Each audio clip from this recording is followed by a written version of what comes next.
Bonjour, bienvenue dans mes parcelles. Dans cette vidéo, nous allons rebalayer tous les enregistrements à réaliser pour mettre à jour votre cahier d'épandage. En premier lieu, nous vous invitons à vérifier que votre assolement est bien à jour. Sélectionnez Mon exploitation puis Parcelles pour afficher la liste des parcelles et leurs cultures. Pour les parcelles avec deux cultures, vérifiez sur le numéro de parcelle que la dérobée apparaît avec .20 et le maïs, .2, derrière le numéro de parcelle.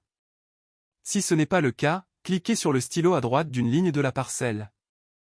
Vous pouvez alors modifier l'ordre des cultures ou ajouter une culture si nécessaire.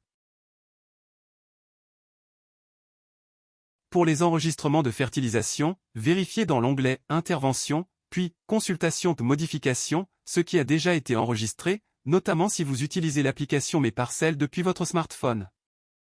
Vous pouvez consulter les interventions culture par culture, en cliquant sur « Culture » de la barre grisée, les parcelles seront regroupées par type de culture. Vous pouvez également réaliser des filtres dans la partie supérieure de l'écran. Par exemple pour sélectionner toutes les parcelles en céréales ou toutes les parcelles en herbe. Le filtre sélection, prairies, sera intéressant pour distinguer les prairies en fonction de leur usage si le regroupement est à jour. Pour réaliser ou compléter vos enregistrements, vous pouvez sélectionner le stylo plus à gauche du nom de la parcelle. Pour modifier une intervention, sélectionnez le stylo à droite de la parcelle.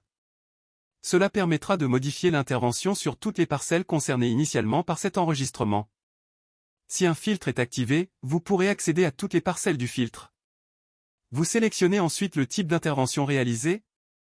Renseignez là où les dates de réalisation de l'intervention. Attention, par défaut celle-ci est la date du jour de la saisie.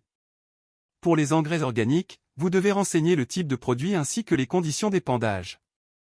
Si vous avez un plan d'épandage, cela influence les surfaces potentiellement épandables. Si vous êtes soumis au RSD, la surface d'épandage est influencée par l'enfouissement ou non de l'engrais organique. Si vous êtes ICPE, la surface d'épandage est influencée par le type de matériel d'épandage. Pour les effluents liquides, choisissez « Enfouissement obligatoire dans les 12 heures citernues » si vous n'utilisez pas de pendillard. Vous pourrez ensuite sélectionner toutes les parcelles concernées en cliquant n'importe où sur la ligne correspondante. Ajustez éventuellement la surface validée. Renseignez soit la quantité apportée à l'hectare, soit la quantité totale épandue sur toutes les parcelles. Validez.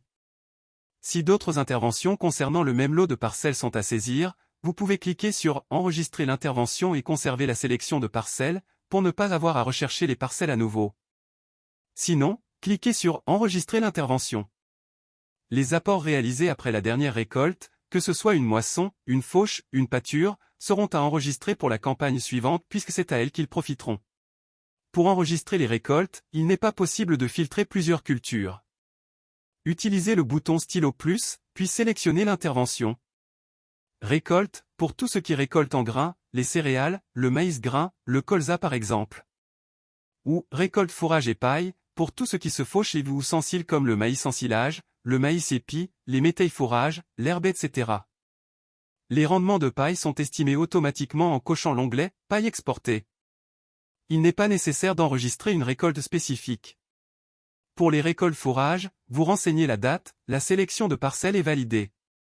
Vous renseignez alors le type de fourrage récolté. Puis la quantité, à l'hectare ou sur toutes les parcelles. Pour plus d'efficacité, il est nécessaire d'enregistrer tous les fourrages en tonnes de matière sèche et non pas en nombre de bottes. Vous enregistrez en gardant ou non la sélection de parcelles. Garder la sélection de parcelles pourra vous simplifier la saisie des coupes multiples par exemple.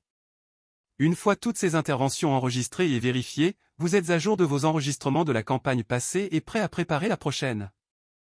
Nous espérons que ce contenu vous a été utile, bons enregistrements et à bientôt.